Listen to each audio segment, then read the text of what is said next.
Bismillahirrahmanirrahim. Assalamualaikum warahmatullahi wabarakatuh.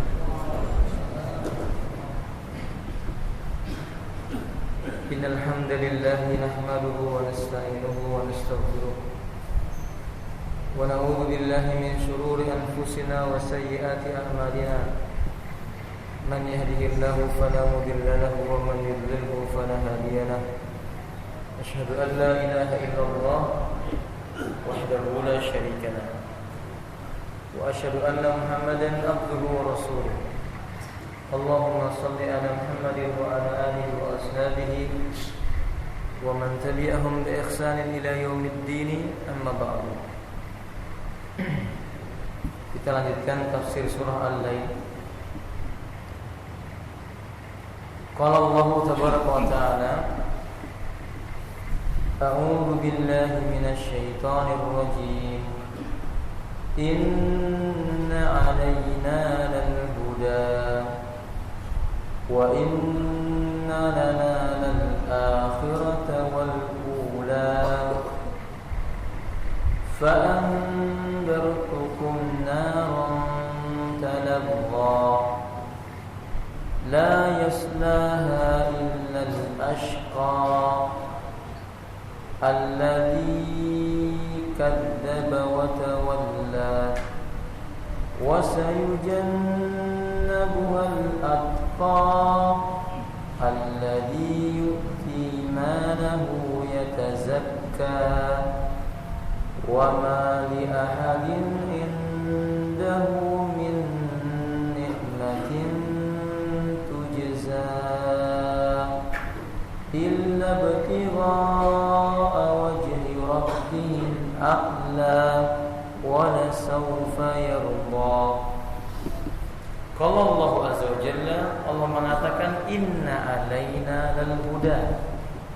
Sesungguhnya menjadi hak dan kewajiban kami lal huda, untuk memberikan sebuah hidayah.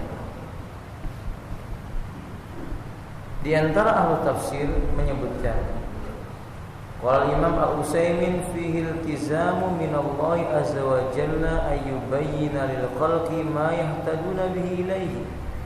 Ayat ini merupakan penegasan dari Allah bahwa Allah Subhanahu wa taala memiliki kewajiban menjelaskan kepada makhluk sesuatu yang bisa mengantarkan mereka jalan menuju Allah Subhanahu wa taala. Maka Allah tidak pernah menutupi kebenaran. Diterangkan oleh Allah semua hal yang bisa mengantarkan manusia kepada hidayah. Jadi ayat ini wal muradu bil huda, yang dimaksud dengan al huda ai hudal bayan wal irsyad, yaitu petunjuk untuk menjelaskan dan mengarahkan. Fa inna Allah ta'ala iltazama ala nafsi bayana dzalik. Makanya Allah mewajibkan bagi dirinya untuk menjelaskan jalan yang mengarahkan kepada Allah. Supaya apa? Hatta la yakuna lin-nasi 'ala Allahi hujjah. Nanti kalau suatu saat manusia berhadapan dengan Allah, mereka tidak punya alasan lagi. Seperti Allah katakan dalam surah An-Nisa, Inna auhayna ilaika. Sesungguhnya kami telah mewahyukan kepada engkau hai Muhammad, kama auhayna ila Nuhin, kama auhayna ila Nuhin, sebagaimana kami telah mewahyukan ini kepada Nabi Nuh, wan nabiyyin, dan juga kepada nabi-nabi min ba'di, sesudah Nuh alaihi salam. Maksudnya, kami wahyukan kepadamu petunjuk yang datang dari kami, juga kepada Nuh dan nabi-nabi yang datang sesudahnya, supaya manusia mengerti jalan menuju yang kami ridhoi. Ditegaskan di dalam surah An-Nisa ayat yang 165, rusulan mubasyirina wa mundirina, para rasul yang memberi kabar gembira dan memberikan peringatan. li'alla yakuna lin-nasi 'ala Allahi hujjah ba'da rusul, supaya tidak ada lagi alasan bagi manusia setelah Allah mengutus rasul-rasul ini. Artinya jalan menuju Allah sudah ada, penjelasannya sudah terang. Itu hak Allah dan kewajiban Allah untuk menerangkannya. Tapi ternyata manusia tidak semua mau mengikuti jalan kebenaran ini.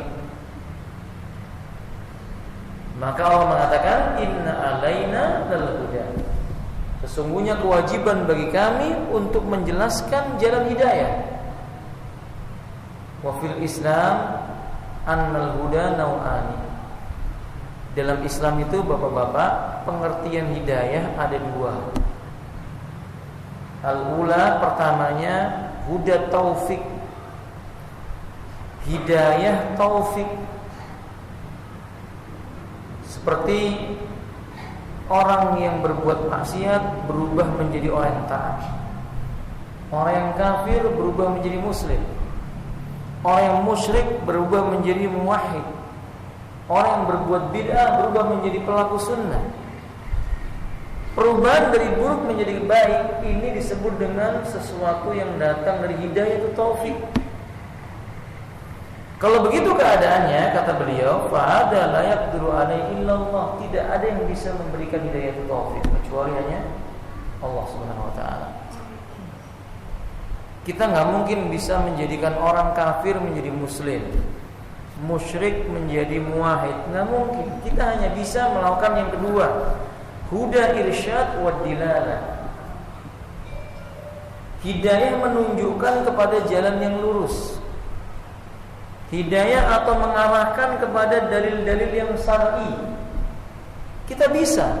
Kita melihat ada orang meminum khamr, lalu kita berkata khamr ini tidak boleh.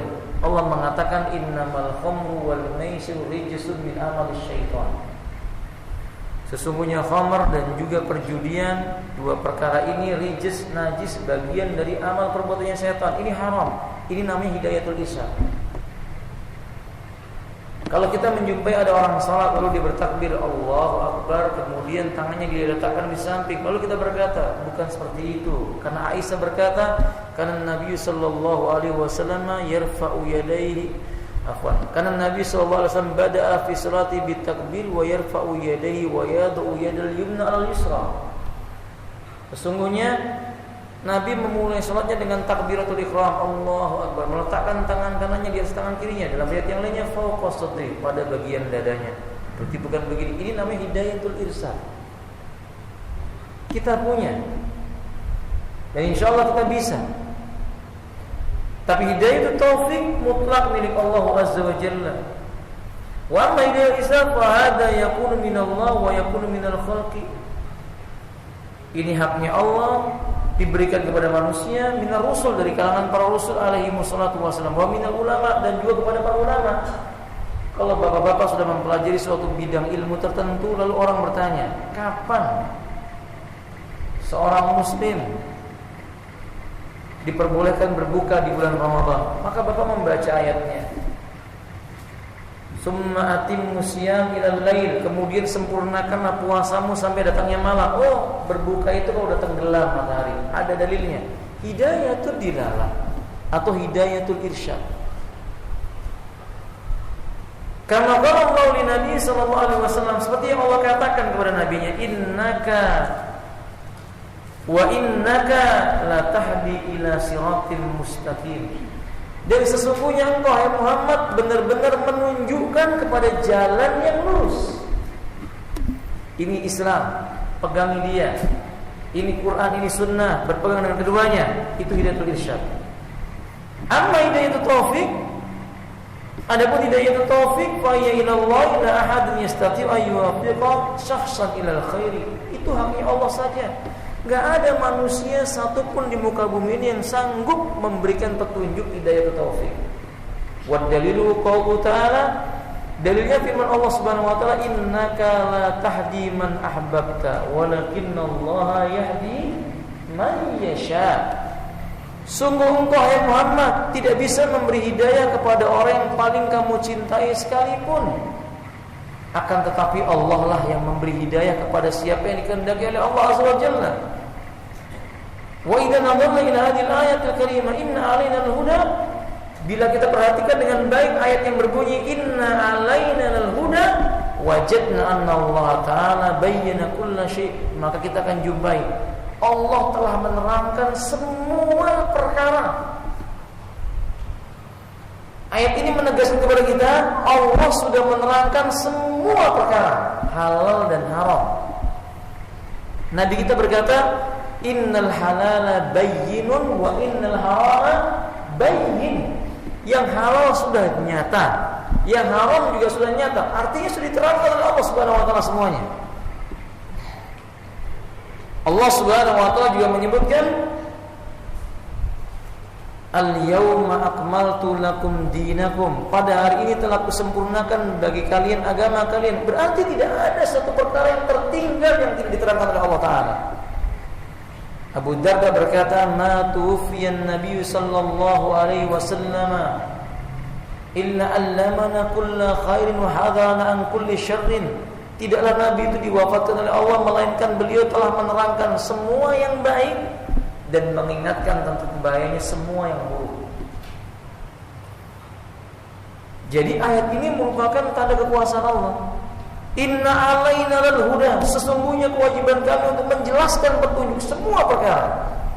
Bayyana ma yalzimun nasu fil aqidah. Allah telah terangkan kepada kita apa saja yang wajib kita pegang yang berkaitan dengan masalah akidah. Seperti hanya boleh beribadah kepada Allah, tidak boleh berwala kepada orang kafir, tidak boleh loyal kepada orang-orang munafik, wajib menyelisih golongan kafir dan musyrikin. Keyakinan bahwa surga dan neraka sudah ada, penghuninya masing-masingnya diterangkan oleh Allah Taala. Itu sudah dijelaskan oleh Allah Subhanahu wa taala. Wa ma yalzimu fil ibadah. Allah juga menjelaskan semua perkara yang berkaitan dengan ibadah. Bagaimana cara menyembah Allah diterangkan oleh Allah Taala. Tidak perlu membuat dengan gaya sendiri. Bagaimana ibadah diterima oleh Allah Subhanahu wa taala diterangkan oleh Allah Subhanahu wa taala.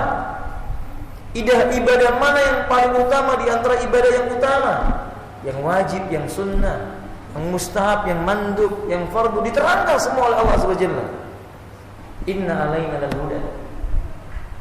Wa ma yalzimu fil akhlaq. Allah juga menerangkan apa yang wajib dimiliki oleh seorang hamba berupa akhlak mulia. Apa itu akhlak mulia? Bagaimana bentuknya, pengamalannya, konsekuensinya diterangkan semua. Kemudian kata beliau hatta qala Abu Dar radhiyallahu anhu, sampai Abu Dar mengatakan laqad tufiya Rasulullah sallallahu alaihi wasallam wa ma ta'irun yuqallibu janaa'i fis sama illa dzakarna minhu ilman. Sungguh Nabi sallallahu alaihi wasallam itu diwafatkan oleh Allah Subhanahu wa taala dalam keadaan tidak satu ekor burung pun yang mengepakkan sayapnya di langit, melainkan beliau telah menyebutkan kepada kami tentang ilmunya. Itu burung. Apalagi perkara yang bisa membuat seseorang selamat di dunia dan di akhirat, pasti sudah diterangkan. Ini haknya Allah untuk menerangkan. Kewajiban bagi Allah menerangkan kepada hamba-hambanya. Wa qala rajulun minal musyrikin li Salman Al-Farisi. Dulu dalam riwayat yang dikeluarkan oleh Al-Imam Muslim, ada seorang musyrik yang bertanya kepada Salman Al-Farisi radhiyallahu anhu, Allamakum nabiyyukum hatta al-hira'ah. Apakah nabimu itu mengajarkan semua perkara sampai pada perkara masuk kamar mandi atau buang hajat? Qala ajal. Kata Salman, benar. Allamana hatta al-hira'ah. Beliau mengajari kami semua perkara sampai bagaimana masuk kamar mandi, cara buang hajat, keluar dari kamar mandi diterangkan dalam Islam. Sempurna Islam itu, Bapak. Nah, kata dia. Yani hatta ada qada'il hajah. Allama Nabi sallallahu alaihi wasallam, semua hal diterangkan oleh Nabi. Cara buang hajat pun diterangkan oleh Nabi, tidak tertinggal. Kalau enggak punya air, bagaimana cara bersucinya? Kalau sedang buang hajat menghadap ke mana dia diperbolehkan, membelakangi apa yang tidak diperbolehkan. Maka semua diajarkan oleh Nabi sallallahu alaihi wasallam. Wa yu'ayyidu hadha qawlu ta'ala maka Allah tegaskan sekali lagi kepada kita, al-yauma akmaltu lakum dinakum wa atmamtu alaikum nikmati wa raditu lakumul Islam dinan. Pada hari ini telah aku sempurnakan bagi kalian agama kalian. Aku cukupkan nikmatku atas kalian. Aku redha Islam agama bagi diri kalian. Yang Islam yang datang dari Allah dan Rasulnya.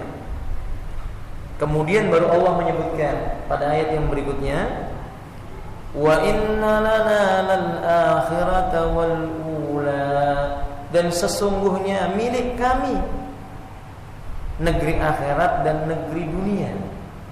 Pertanyaannya, kenapa pada ayat ini al-awwal mutaqaddam al-akhirati fi zamani? Penyebutan pada ayat ini akhirat didahulukan. Kalau kita melihat ayat yang lainnya, ada ayat berbunyi begini, Pak. Alladzi khalaqal mauta wal hayata liyabluwakum ayyukum ahsanu amala. Dat yang telah menciptakan mati dan juga menciptakan hidup, agar ia menguji kalian siapa di antara kalian yang paling baik dalam beramal. Padahal kita tahu mati itu datang sesudah hidup, tapi pada ayat ini disebutkan mati dulu. Dan kita tahu pada ayat ini wa inna lana lal akhirata wal ula, disebutkan akhirat dulu kemudian baru dunia. Padahal kita tahu akhirat itu datang sesudah dunia. Ini ada hikmah yang besar. Di antara hikmah yang pertama, Imam Al-Utsaimin rahimahullah taala itu menyebutkan perkara yang disebutkan lebih awal itu menjadi perhatian yang besar dan penting serta besarnya urusan itu. Maka kalau manusia disebutkan zat yang menciptakan mati dan hidup, supaya manusia tahu mati itu pasti datang, dan dia perkaranya lebih besar dibandingkan hidup. Karena hidup di dunia ada ujungnya, tapi mati ujungnya justru hidup. Paham ya, Pak? Orang hidup di dunia itu ujungnya mati. Tapi orang yang sudah mati dari kehidupan dunia, bukan dia mati selamanya, dia akan dihidupkan, yang tidak akan pernah berjumpa dengan kematian lagi. Dalam Imam Muslim yang menyebutkan, idza dakhala ahlul jannatil jannata wa ahlun narin nara hisbiul maut bil kabshi fadhubihat bainal jannati wan nar. Bila ahli surga telah masuk surga, ahli neraka masuk neraka, lalu diserupakanlah kematian dengan seekor kibas, disembelih antara surga dan neraka. Berarti si mati itu mati. Di hari kiamat tidak ada lagi kematian, karena si mati telah mati. Kama qala alaihi salatu wassalam. Makanya Allah menyebutkan alladzi khalaqal mauta wal hayat. Dan lebih daripada itu, karena kebanyakan manusia itu suka melupakan masalah mati. Padahal nasihat yang paling baik bagi manusia itulah nasihat tentang mati, Pak. Kan dia pasti dijumpai. Begitulah negeri akhirat, untuk menunjukkan tentang lebih utama, lebih mulia keadaan negeri akhirat dibandingkan al-ula, yaitu negeri dunia. Negeri dunia itu tempat menggantungkan cemeti di surga milik seorang muslim, nilainya lebih baik daripada dunia dan seisinya. Jadi dunia itu gak ada apa-apanya. Kata para ulama, kalau dunia itu mulia, gak akan diberikan oleh Allah kepada orang kafir. Ingat ini, dunia itu kalau mulia gak mungkin diberikan oleh Allah kepada orang kafir. Seperti surga, surga itu mulia, maka Allah haramkan orang kafir, orang musyrik masuk ke dalam surganya Allah Azza wa Jalla. Bukankah Allah mengatakan innahu may yusyrik billah faqad harramallahu alaihi jannah. Sesungguhnya orang yang menyekutukan Allah, Allah telah haramkan baginya masuk ke dalam surga. Kenapa orang masuk surga? Surga mulia. Tapi coba lihat dunia. Apa yang dimiliki oleh orang muslim dimiliki pula oleh orang kafir. Boleh jadi milik orang kafir lebih baik dibandingkan milik orang muslim pada urusan dunianya. Faham kan? Dunia. Antum punya tanah sekian hektar, mungkin orang kafir puluhan hektar. Dunia. Disebutkannya akhirat lebih dahulu daripada negeri dunia, supaya manusia mengetahui kampungnya kaum muslimin itu bukan dunia. Kampungnya kaum muslimin itu akhirat. Nabi mengingatkan ad-dunya sijnun lil mu'min wal jannatu lil kafir wa jannatun lil kafir. Dunia itu seperti penjara bagi orang beriman, ibarat surga bagi orang kafir. Tapi dunia kalau dimiliki oleh orang-orang kafir, kalau dimiliki oleh manusia itu tidak ada nilainya di sisi Allah Subhanahu wa taala. Bapak saudara kaum muslimin, coba sekali waktu kita merenung. Ada dalam sebuah ruangan ini, kita tarik garis ke atas, kita nggak kelihatan kecuali masjidnya. Kita tarik garis ke atas, kita nggak kelihatan kecuali pulau Kalimantannya. Kita tarik garis ke atas, nggak kelihatan kecuali bulatan buminya. Kelihatan nggak kita, Pak? Ternyata kita bagian yang sangat kecil. Dunia yang seperti bumi yang luas itu ditarik lagi ke atas, tinggal satu titik. Ditarik lagi ke atas, nggak kelihatan apa-apa. Ternyata bagian dunia itu nggak ada nilainya, kecuali yang digunakan untuk mengingat Allah Subhanahu wa taala. Makanya Allah mengatakan wa inna lana al-akhirata wal ula, sesungguhnya milik kami negeri akhirat dan milik kami pula negeri dunia. Kenapa demikian? Ikhwanillah rahimani wa Allah. Beliau menyebutkan wa li anna al-akhirah yadhharu fiha mal yani mulkullah ta'ala tamaman, karena negeri akhirat nanti Allah akan tampakkan kerajaan Allah yang sempurna yang pada hari ini kita belum melihatnya. Mala ainun ra'at wala udhun sami'at wala yudrikul qalbu rajulin qat. Belum pernah mata melihatnya, telinga bisa mendengarkan hakikatnya, bahkan hati manusia belum sempat memikirkannya. Tidak ada yang bisa memikirkannya. Nanti di yaumil akhir, di hari kiamat, di negeri akhirat, Allah tampakkan kekuasaan Allah yang sempurna. Fid dunya hunaka ru'asa. Kalau di dunia ya ada raja. Wa hunaka muluk, ada penguasa. Wa hunaka umara, ada pemimpin-pemimpin suatu negeri atau kabilah. Yamlikuna ma Allah azza wa jalla minal malak, itu yang dia miliki pemberian Allah kepada mereka. Lakin fil akhirah, tapi nanti kalau di akhirat Allah tantang mereka. Ainal malakut wal jabarut. Ainal malakut wal jabarut. Mana dulu yang mengaku raja? Mana dulu yang mengaku orang yang berkuasa? Tidak ada yang bisa mengangkat kepalanya. Maka Allah berkata, limanil mulkul yawm lillahil wahidil qahhar. Milik siapa hari ini? Tidak ada yang bisa menjawab. Maka Allah mengatakan itu milik Allah yang Maha Esa dan Maha Berkuasa. Enggak ada raja pada hari itu, tidak ada penguasa pada hari itu kecuali Allah Subhanahu wa taala. Tampaklah di sana kerajaan Allah yang. Kalau begitu saudara kaum muslimin, jika kita bercita-cita tentang dunia itu terlalu hina. Kalau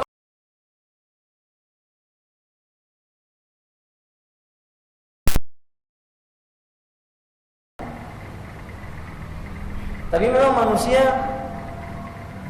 begitu hawa nafsunya menguasai mereka. Innan nafsa la'ammaratun bisu, sesungguhnya hawa nafsu itu tidak mengajak kecuali kepada yang buruk, selalu mengajak kepada yang buruk. Maka Anda lihat banyak manusia yang tertipu dengan dunia, cita-citanya cuma dunia. Wallahu ta'ala alam bisawab. Makanya saudara kaum muslimin, ingat, akhirat dan dunia itu milik Allah. Tapi kalau begitu keadaannya, mestinya seorang mukmin lebih condong. Orang datang kepada Aisyah, pribadinya bertanya, itu pribadinya Nabi itu seperti apa? Tidak mungkin. Percayalah ya Fadillah. Kaidah manusia mengatakan kita dunia dengan akhirat itu harus 50%. Kagak, bohong. Orang yang mengucapkan ini bohong. Enggak mungkin dia mempraktekkan, bisa mempraktekkan. Nggak mungkin dia bisa mengamalkan kaidahnya, tidak mungkin, karena Allah telah menyebutkan walal akhiratu khairul laka minal ula, negeri akhirat lebih baik bagimu daripada dunia. Allah telah menggambarkan negeri akhirat jauh lebih tinggi dibandingkan dengan dunia.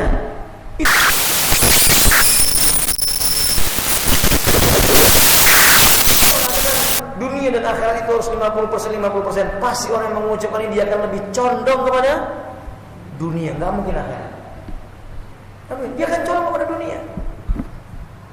Wadah, saya sudah sering sebut sama antum. Antum tidur 8 jam, dunia atau akhirat? Tujuannya untuk apa?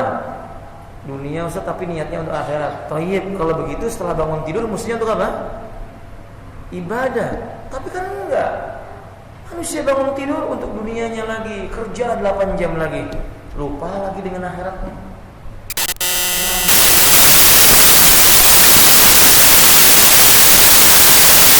Waktu yang diberikan oleh Allah kepada kita dalam satu hari tinggal 8 jam. Coba jujur, sampai di rumah antum pulang kerja, apakah antum ambil Quran? Apakah antum gunakan untuk zikir memohon ampun kepada Allah? Enggak. Antum nonton TV, antum ngobrol dengan teman, antum makan dan sebagainya. Terbuang 4 jam, tinggal 4 jam lagi. Sahih? Apakah 4 jam ini kemudian untuk digunakan untuk akhiratnya? Enggak juga. Sholat kita berapa menit, Pak? Tadi lo sholat maghrib berapa menit? Katakanlah 10 menit. Dengan zikirnya 15 menit. Baik. Kalikan 5. Ya buat gampang ngitungnya usah 10 menit lah. Maka kalikan 5 cuman 50 menit. Ya genapkanlah 1 jam. 5 waktu cuma 1 jam. Makan, main bola lah. Di sini kayaknya ada mantan main bola saya lihat sini. Main bola berapa jam, Pak? 2 kali berapa? 45 menit. Tambah istirahatnya 90 menit, tambah istirahatnya lagi, sudah 1,5 jam. Lebih banyak mana main bolanya dengan sholatnya? Apa ini yang disebut dengan adil dengan 50%? Tidak mungkin. Kalau bukan karena rahmat Allah kita nggak bisa masuk surga ya kawan. Kalau bukan karena kasih sayangnya Allah kita nggak akan bisa masuk surga, karena kita zalim. Wadah? Mestinya kita condong kepada akhirat, dunia akan mengikuti kita. Nah, kadzalik. Kemudian kita lanjutkan, Allah Subhanahu wa taala menyebutkan fa in qila kalau ada pertanyaan, innallaha subhanahu wa ta'ala qala inna alaina al-huda wa inna lana al-akhirata wal ula famal farqu. Sesungguhnya kewajiban bagi kami memberikan hidayah dan bahwasanya negeri akhirat dan juga dunia milik kami. Apa maksud perbedaannya? Jawab, al-farqu annal huda iltazama Allah taala bayana wa idahu lil khalqi. Amman maliku fa walillahil mulkul akhirah wal aula. Apa bedanya yang memberi petunjuk dengan menguasai? Adapun perbedaannya, hidayah itu kewajiban Allah menjelaskan kepada manusia, sedangkan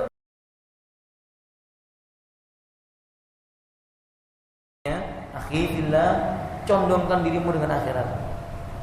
Kalau tidak, ingat firman Allah yang berikutnya, fa andartukum naram taladha. Aku telah mengingatkan kepada kalian, hati-hati dengan neraka yang menyala-nyala apinya.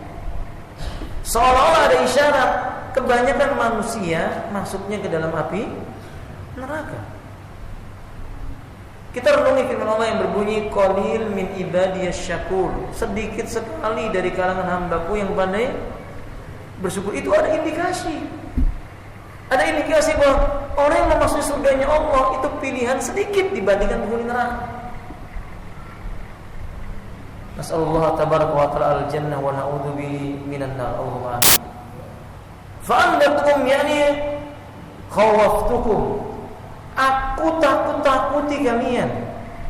Aku ancam kalian naran dengan api neraka, yakni dia naru api yang ada di negeri akhirat. Jangan Anda bayangkan, jangan kita membayangkan api yang ada di dunia. Ikhwati, dalam riwayat Imam Muslim, api dunia itu 1 dari 70 bagian api akhirat.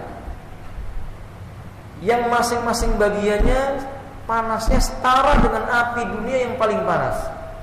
Ya, kita ini tinggal berada di sekitar kompleks Pertamina, Pak. Dari sini kita bisa melihat obor yang merah itu. Pada suasana tertentu obor itu semakin besar dan merah sekali. Kalau kita melihat api itu udah mengerikan sekali. Lalu bagaimana kalau itu oleh Allah Subhanahu wa taala di yaumil qiyamah dilipatkan menjadi 70 kali atau 69 kalinya?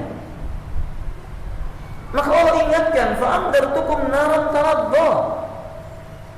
Aku telah mengingatkan kalian menakut-nakuti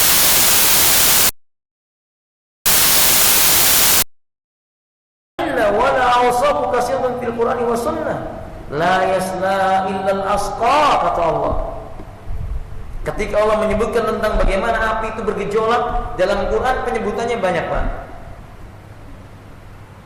Ma salakakum fi saqar, apa yang membuat kalian berjalan di neraka saqar? Apa itu saqar? Kata Nabi, api yang menyala-nyala. Ini intinya neraka itu tidak ada sedikit pun kesejukan. Tidak ada sedikit pun kesejukan, kenikmatan, tidak ada. Diancamkan oleh Allah kepada manusia di kehidupan dunianya. Lalu Allah mengingatkan, la yasla illal asqab, tidaklah orang yang masuk ke dalam neraka itu naudzubillah, pasti orang ini orang yang paling celaka. Tapi Bapak, ada juga orang yang sudah sangat keterlaluan. Dia menganggap bahwa dirinya bisa bertahan dengan siksa neraka jahanam. Ia mengatakan, nama lelaki ini adalah Abu Yazid Al-Bustami, tokoh sufi. Lihat ucapan dia. Wadittu an qad qamatil qiyamatu hatta ansiba khimati ala jahannama. Fasa'alahu rajulun wa lima dzaka ya Aba Yazid.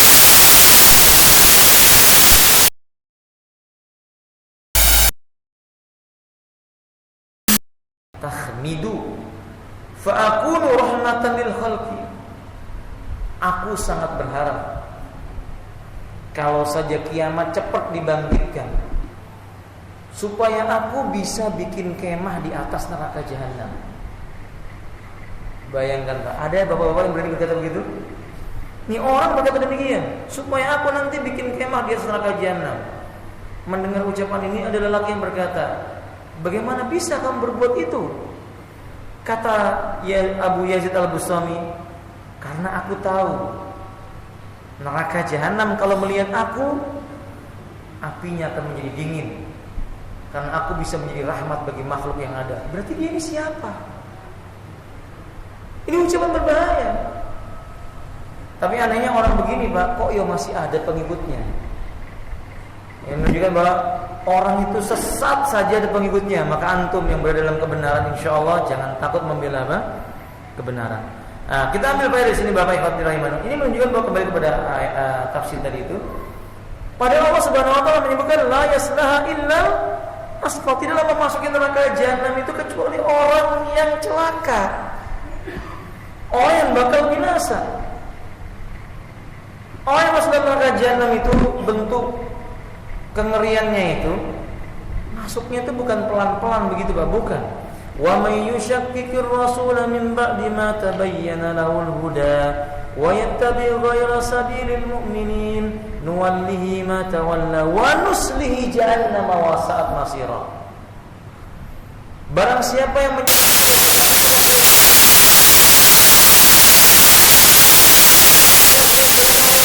itu para sahabat, niscaya kami biarkan dia berpaling kemana dia berpaling dalam kesesatannya, kemudian kami jerumukan. Nusli itu artinya kalau ada orang berdiri di pinggir jurang, didorong sekeras-kerasnya dari belakang, lalu dia jatuh ke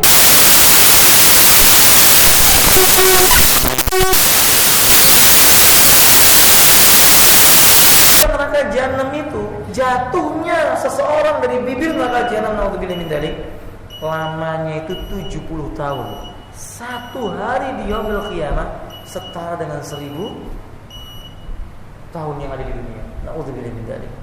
Sayang waktunya tidak cukup. Lain waktu kita akan apa? Lanjutkan lagi. Bapak baca, cari referensi seperti kitab tafsir At-Tabari, kemudian tafsir Ibnu Katsir, kemudian juga tafsir Juz Ammanya oleh Al-Imam Utsaimin ini antum baca. Ini buku yang bagus untuk dijadikan referensi. Demikian, mohon maaf apabila ada salahnya. Akhiru da'wana alhamdulillahirabbil alamin. Subhanakallahumma wa bihamdika asyhadu an la ilaha illa anta astaghfiruka wa atubu ilaik. Assalamualaikum warahmatullahi wabarakatuh.